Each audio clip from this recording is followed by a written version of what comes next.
Watch. How can a 22-year-old student volunteer vanish from an old forest cabin locked inside with a massive steel bolt? Why does the last photo found on her digital camera, a grainy black and white snapshot of a ghostly party, have metadata dated October 31st, 1936? She was found 3 days later, disoriented, without a single scratch, clutching a fresh, perfectly preserved crimson maple leaf from a tree believed extinct in that region for 70 years. This is not just another missing person story. It's the tale of a place outside of time, and a cycle that repeats every 33 years, relentlessly choosing a new victim, or worse, a new participant in its eternal celebration, a ritual stretching nearly a century. Chloe was the complete opposite of her eerie tale. 22 years old, a history student working seasonally as a volunteer at Shenandoah National Park. Cheerful, sarcastic, with perpetually messy hair and a habit of humming indigo songs.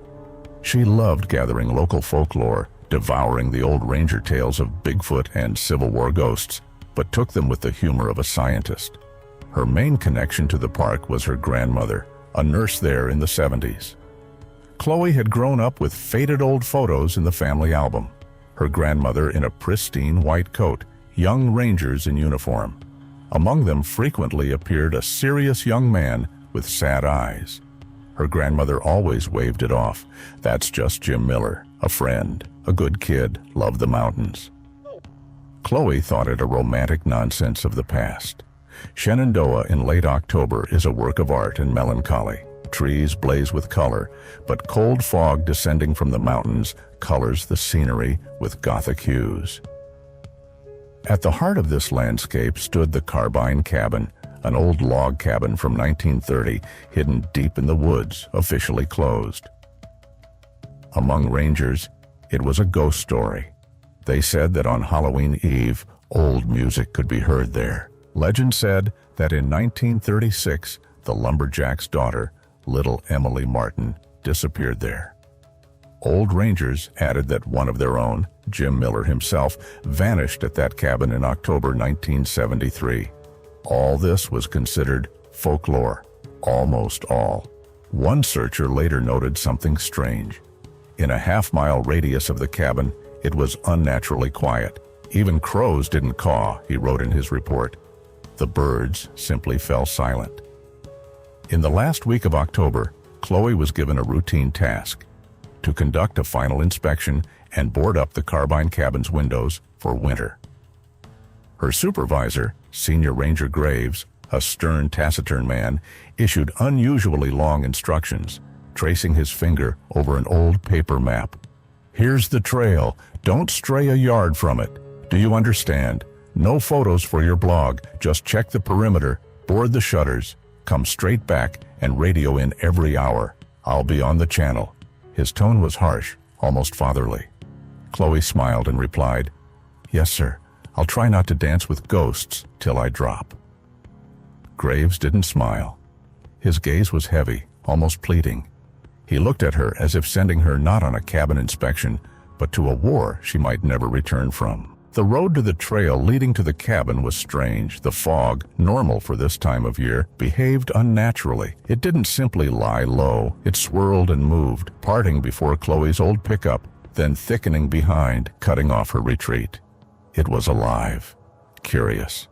It was as if someone was guiding the way, she murmured, filming the scene on her phone. Reaching the trailhead, she made one last radio check-in. "I'm here. Weather's like a horror movie, all by the book. Fog's a wall, but the trail's visible. Starting foot patrol. We'll check in every hour. Historian alone. Over."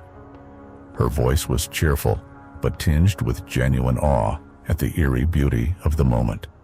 An hour passed, then another. Chloe's radio was silent. In the dispatch where Graves sat, the tension was palpable. He reached for the mic every 5 minutes. "Historian alone. Report. Chloe, this is Graves. Report status." Only a steady, lifeless hiss of static responded. As the sun began to dip, painting treetops emerging from the fog in blood-red hues, he broke protocol. "All teams, Code 1033. His voice was calm, but those who knew him understood. The worst had happened. A staff member was missing. Location, Carbine cabin. Full gear, thermal imagers. Work swiftly before darkness falls. The standard search procedure began, which here was never standard. The search party reached the cabin by twilight.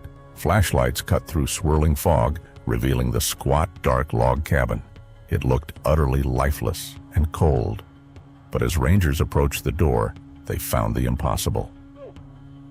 The heavy oak door was locked with a massive steel bolt from inside. Graves personally checked every window. They were closed, secured by old-fashioned internal latches. The group circled the cabin. No other entrances, no signs of break-in. Maybe she joked and hid, one young ranger suggested. Graves looked grim. Break the door. Two rangers braced their shoulders. The door held fast. They fetched a battering ram. The third blow made the old oak groan. The bolt tore free with a monstrous screech. As the door crashed open, flashlights illuminated a scene so real it stunned. No dust in the cabin. The air was fresh, smelled of wax and old wood, as if cleaned yesterday. On a rough wooden table sat an antique gramophone. Its copper horn gleamed dimly. The needle hovered above a record, ready to touch the groove. Half-carved pumpkin lay on the floor by the hearth, next to a special carving knife and a handful of scattered seeds. At the entrance hung Chloe's backpack, the same one she should have left at her truck. Everything looked as if someone had prepared for Halloween, but was interrupted. But Chloe herself was not there. On the table next to the gramophone lay Chloe's digital camera. One of the rangers put on gloves and turned it on. The last photo displayed. The same cabin, but this time filmed as if on old film. Grainy, black, and white. And it was not empty. The room was full of people in 1930s clothing. Men in working shirts with suspenders, women in simple calico dresses, a little girl with a large bow on her head. They did not smile. They all stared directly at the lens, into the eyes of whoever was taking the picture. Their faces were solemn, almost mournful, as if posing for their last portrait. The ranger turned cold and looked at the metadata. The date of the photo, October 31st, 1936, 23:59. The Canine unit arriving at dawn could not help. Two of the best German shepherds in the state confidently tracked Chloe's scent from her car right up to the cabin's threshold. But there they stopped, rooted to the spot. They whimpered. Their hairs on their necks stood on end. They backed away, pulling handlers from the door, refusing to enter. The veteran handler tried to send in only the bravest dog. The dog entered, took 2 steps, paused, looking around with tail tucked. Then, with a loud yelp, it ran outside and never returned. "I don't know what's in there," said the handler to Graves, "but it's not the smell of a human or animal. They're afraid of the place itself." The detective from town began by questioning the family. He called Chloe's grandmother. Hearing Carbine cabin, the elderly woman fell silent for several seconds. Then her voice trembled. "Miller, Jim Miller. He disappeared there too." She shared that the ranger who vanished in '73 was a good friend, almost her fiancé. He was obsessed with legends of the cabin and often went there alone. "He said he heard music there," she cried on the phone. "He begged me not to tell anyone, lest they think he was crazy. He said it was the most beautiful melody he'd ever heard and, sometimes, hummed it himself." The detective called Senior Ranger Graves back to the mobile command. The cycle, disappearance in '36, disappearance in '73, now Chloe. A difference of about 30 to 40 years. "Did you know about this?" the detective asked bluntly. Graves looked long at the map, then let out a heavy sigh and confessed. Among the old guard of park rangers existed an unspoken society. They did not know exactly what the phenomenon was, but they knew its cycle.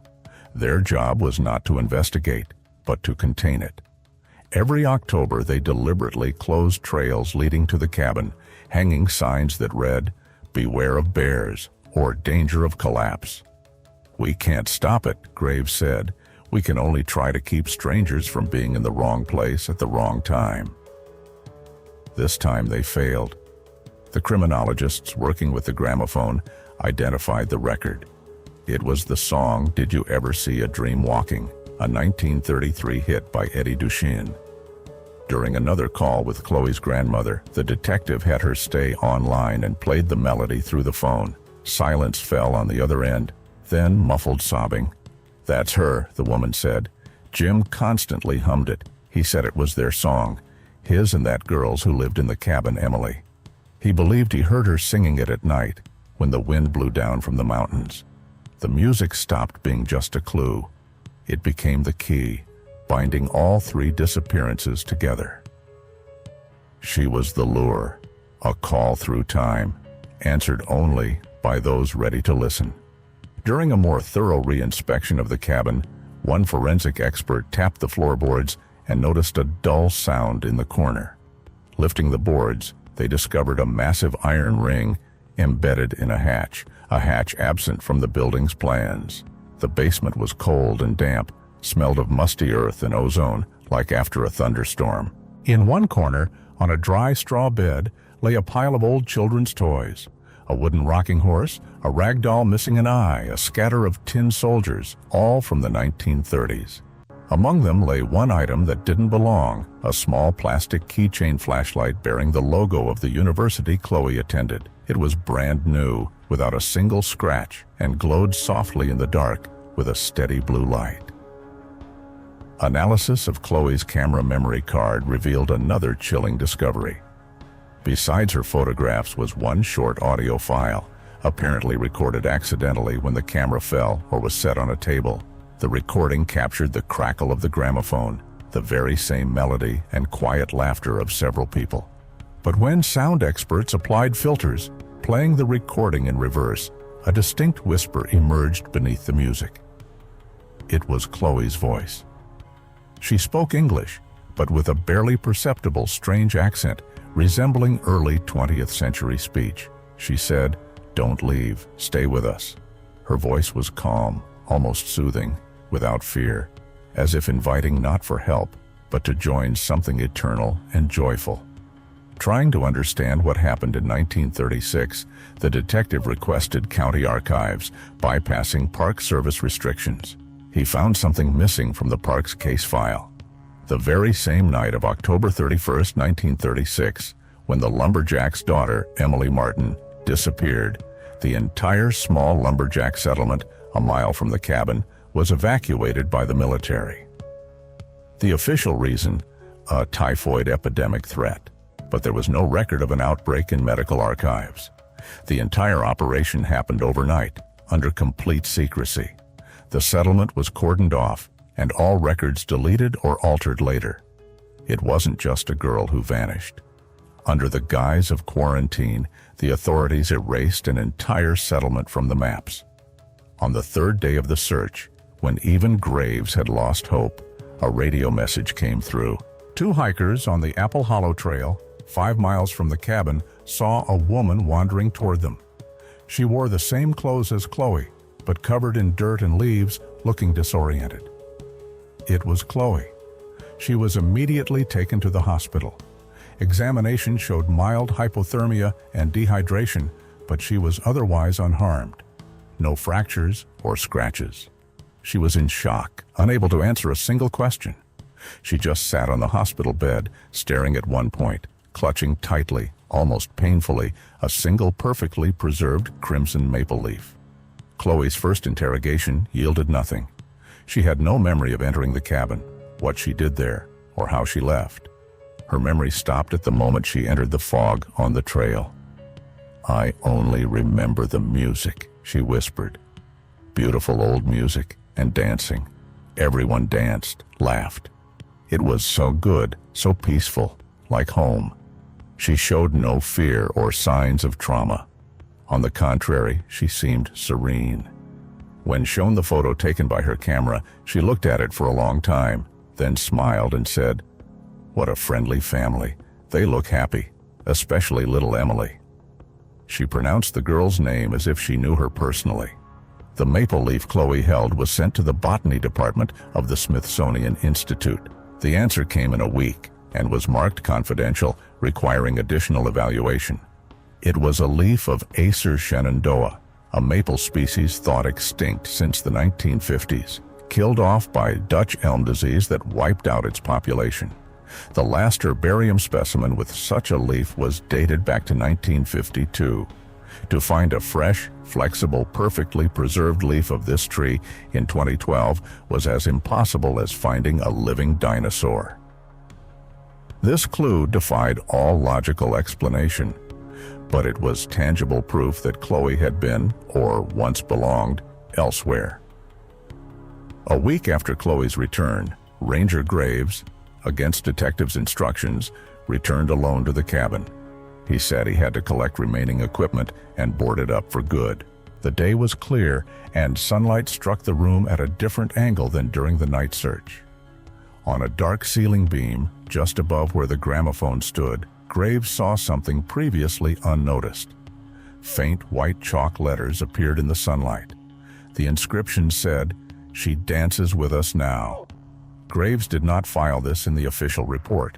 He took a rag from his pocket, dampened it with water from his flask, and erased the message, as if washing away evidence of a crime or a curse. Chloe returned home to her parents. Physically recovered completely, but her family noticed odd changes. She became quiet and pensive. She constantly hummed that same 1930s melody under her breath. Sometimes she talked in her sleep, using strange, archaic words and turns of phrase her mother only heard from her own grandmother.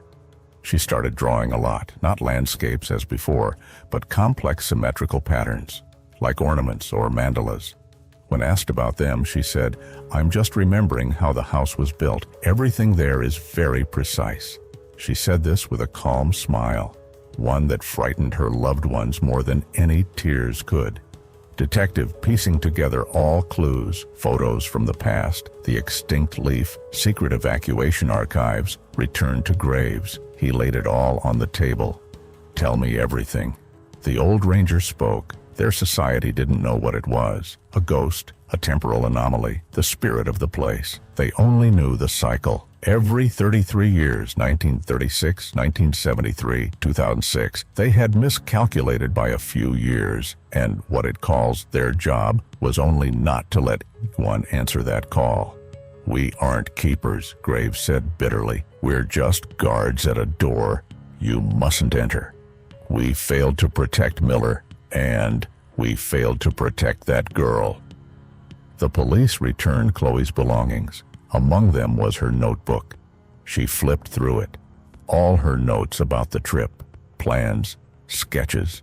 But on the last blank page, something new appeared. A few lines written not in her usual flowing handwriting, but neat, calligraphic, like schoolgirls of the early 20th century. The note read, "They're not ghosts, they're waiting. It's so good here, so calm. No time, no sorrow, only music and laughter. And now I wait too." The signature was simple, Chloe Emily, a second name she never liked nor used. The name of the girl who vanished in 1936. A month later, on a cold November night, one of the research trail cameras set a mile from the cabin to monitor black bear population, triggered on movement. In the grainy night photo illuminated by infrared flash, a figure walking on the trail was visible. Moving toward the cabin, it was Chloe. She wore a light dress despite the freeze. She did not look lost or frightened. On her face was a faint, serene smile. She walked confidently, as if returning home from a long walk. No one saw her again. The case was closed. Official version: post-traumatic syndrome led to a repeat disappearance and presumed death by hypothermia. But those who knew all the details understood. This was no escape. Chloe was not a victim rescued. She was a guest, allowed to leave for a time, who chose to return to the celebration. Was it a seizure of consciousness, or a voluntary departure from our time to another, where the music always plays and the same happy Halloween night lasts forever? The cabin stands in the woods, guarding its secret, waiting for the cycle to begin again, and the music to call someone ready to listen. Thank you for watching. Stay curious, stay vigilant, and remember, some places don't just keep memories, they they keep the time itself.